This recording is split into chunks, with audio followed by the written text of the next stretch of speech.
Dark Train Review. This is episode 3. I'm trying something a little different this time. I have my good friend and fellow movie geek John Burke with me today.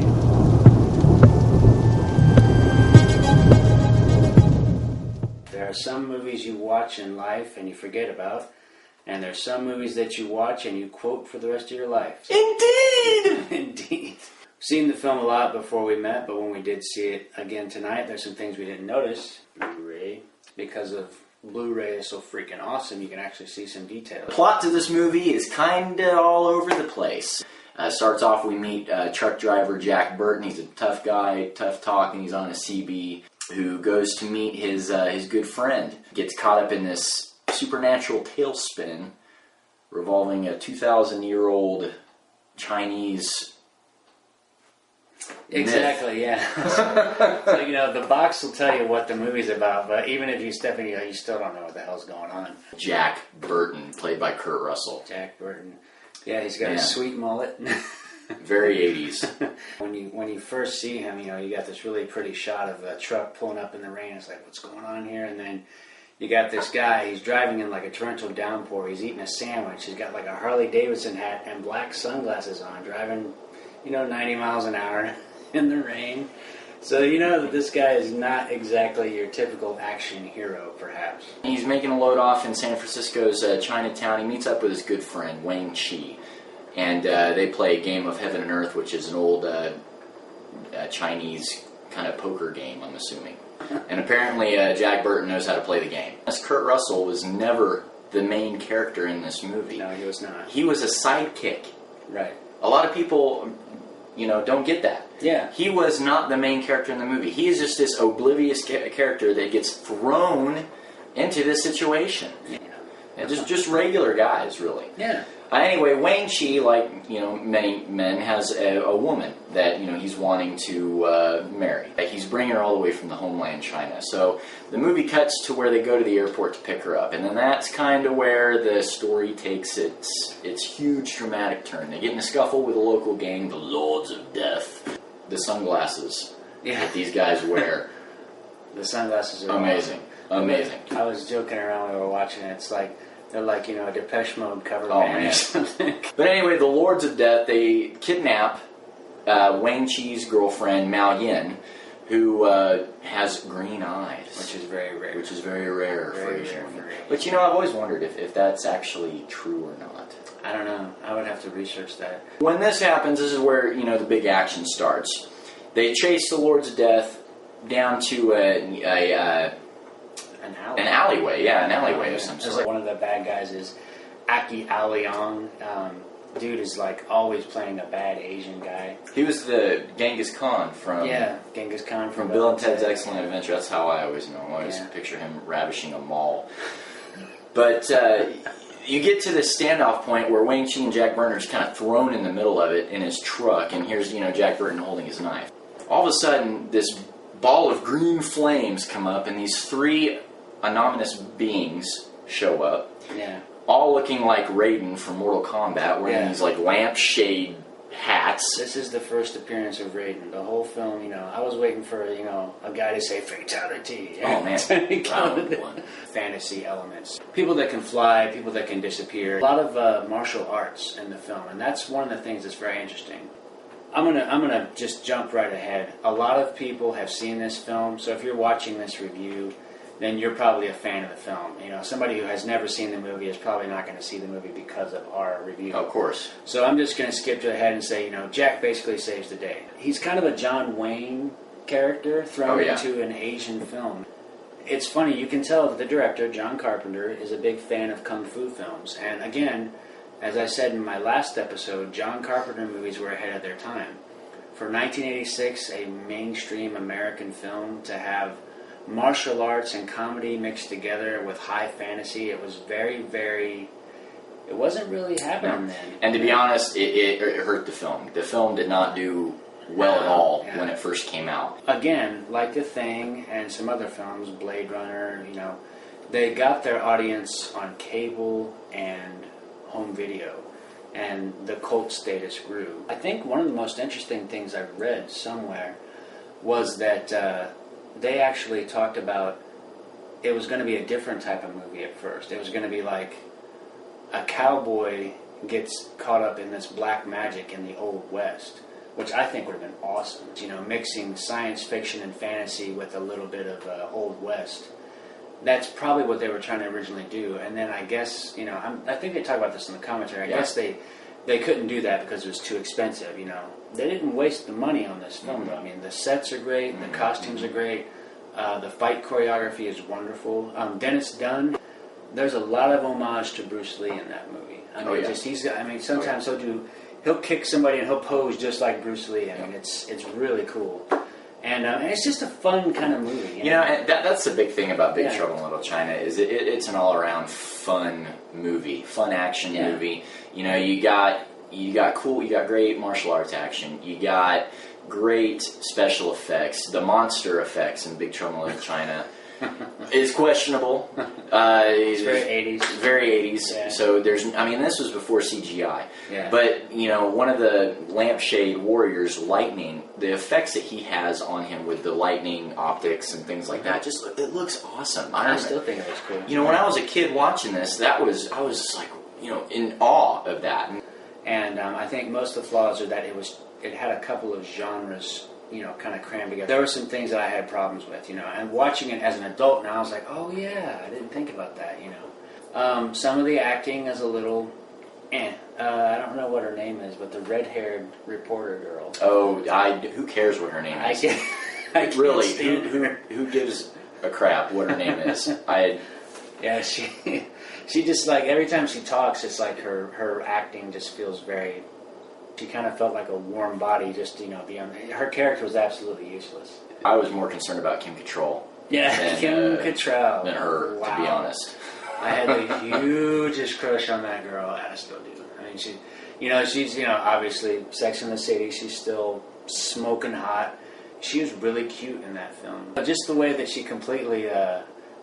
destroys Jack Burton's moves right at the beginning.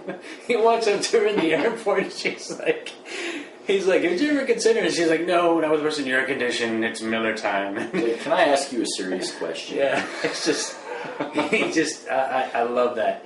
And he's, you know, and he looks, Kurt Russell's a good-looking guy, but even in this movie, he's a little scruffy. He's a truck driver. He's a truck driver. Typical truck driver. You got the trucker hat, you got the sunglasses, you got like the, you know, beige coat on. In fact, for those of you who have seen Death Proof, the Quentin Tarantino movie, there is an Easter egg in that movie. It's in the bar scene. On the back of the wall. On the back of the wall, and it's pertaining to Big Trouble in Little China. A lot of people are fans of Kurt, you know. I miss Kurt just like I miss John Carpenter. You know, it's not the greatest film, but he can play action hero like in Soldier. In Soldier, he was badass. He was a badass in the movie, and he had like no dialogue. But he's a really cool actor. He's got really intense, you know, eyes, and he's kind of an all-American dude. Things that I really didn't like about it, you know, it's one of my all-time favorite movies. It's hard for me to pinpoint things that I don't like, but there are a few. The acting, I will have to agree, is a little subpar. A lot of the actors that John Carpenter got in this movie were real unknown Asian actors, didn't really have a lot of work.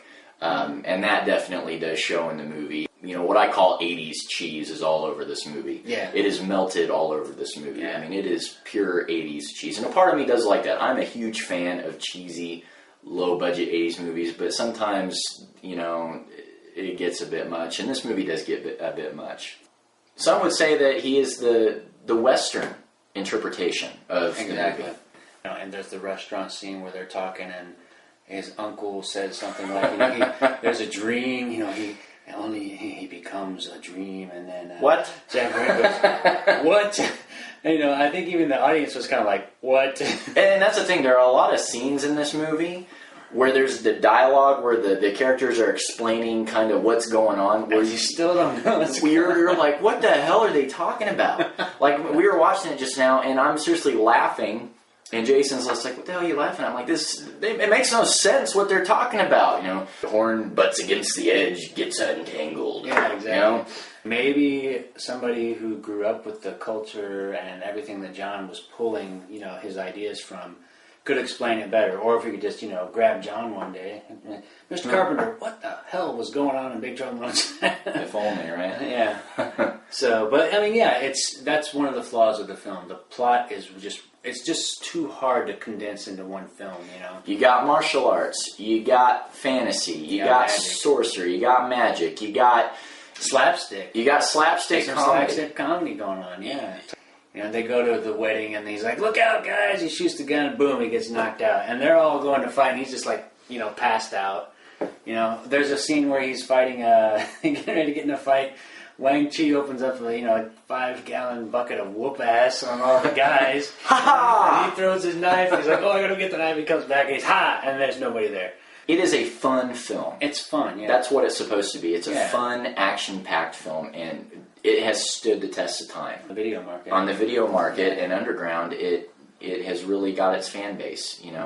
You see it, I've seen it in Robot Chicken. They do Big Trouble in Little China skits. I see it everywhere. Another thing about the Kurt Russell character, perhaps, he's a complete idiot in the film. I mean, he's oblivious. I feel kind of like an outsider here. You are. You are.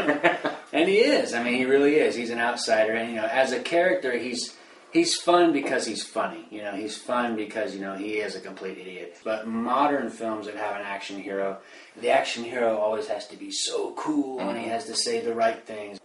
Again, the movie was ahead of its time. I still love it. I mean, I grew up watching it. It's a great film as far as, a fun kind of action comedy. It's kind of like, I'm feeling bad, I'm having a bad day. I had a really bad day today. But I was having a bad day today, and I called Burke. I was like, "Hey, you want to try this movie review thing?" Yeah. And it's like, "What are we going to watch?" "Oh, we knew we were going to watch Big Trouble in Little China." Yeah. I love the movie. It does have its problems. But as far as 80s films go, it's a classic. It's got good action. I mean, there's some good fight scenes. Oh, yeah. Excellent. I mean, that's what's weird. It's like it goes from being really funny, and then it's like there's some badass. That's the thing. But John Carpenter did not mess around when he cast this movie. Martial artists in the movie, you named off a few. Jeff Imada. Jeff Imada is a stunt guy, and he does. Jeff Imada worked with Brandon Lee. Jeff Imada's. I mean, you type in his name, and Jeff Imada will pull up. Just a laundry list of action. You may need to provide the name right there. Yeah.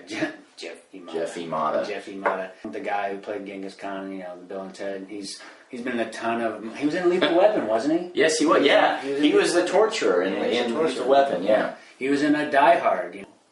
I did not realize this, but Burke told me this tonight. Victor Wong, the guy who plays Egg Shen, passed away. 2000, yeah. Yeah. He was funny in the movie. He's good. Victor Wong, one of the greatest Asian actors, in my opinion. He's also in another John Carpenter movie, really low budget, not one of my favorites, called The Prince of Darkness, that he did 2 years after Big Trouble came out. But, yeah.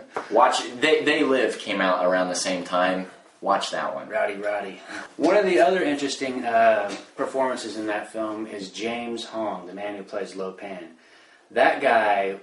He had old age makeup. Oh yeah. He played. There's when he's first introduced, he's like this peasant holding a shoe. Yeah. And he's got the classic Manchu look and an evil Manchu. And he's a great actor. Weird to see David Lo Pan, huh? Yeah. He rolls in and he's like this little guy in a wheelchair, and he's just. The makeup was great on him, and you succeeded, Mr. Burton. Yeah, he's so cool. He turns into his sorceress self, and he's got the really awesome costume. Yeah. Complete 180. Yeah, he's a completely different character, and he's very theatrical. Yeah. And what he does is where he's describing, where he's talking to Mao Yin, and she's passed out, and he puts his hands in, and he's talking to her. Ching Dai. Yeah, that was funny, but no, but before he does that, before he gets all over the top operatic, when he's talking to her, he's like, eyes that flash like emerald green. I mean, that's some pretty cool stuff, and he really, he knew exactly what kind of film he was making, and he was all over that film, but he was great. I love it.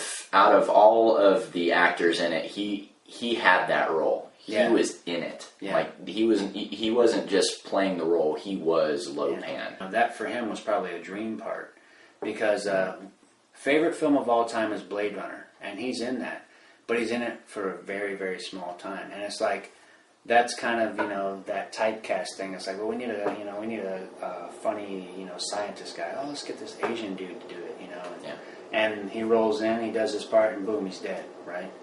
In this film, he had a featured part. And not only that, he got to show all of his talents. As an actor, I can appreciate that. He got to play a badass sorcerer, and he also got to play, this crazy old man. Would love to see Big Trouble in Little China Part 2. Yeah. Would love to. Will it happen? Who knows? No. There is an interview of James Hong who was asked the question, would you ever reprise your role as Lopan? Oh, yeah. He was at like a comic book panel. I was thinking they were talking about Blade Runner. Yeah. Yeah. And they were talking to him, and he's like, if you get to go with the green eyes, you get to go with the green eyes and a good script, I do it. And he would. He totally would, Love the film, but it does have its flaws, so it earns 4 stars on the Dark Train review. For me, personally, I'll give it 4.5. I'm not going to be doing movies that I own only, but but it is easier to do it that way. I'll be honest, I'm not going to watch every movie that comes out because, 1, I can't afford it, and 2, not every movie interests me. I am Jason Turner, and this is my good friend John Burke. Thanks for being on the show. We really shook the pillars of heaven, didn't we, Jay? No more shit, John. No more shit. Anyways, thanks for watching, and tune in next time.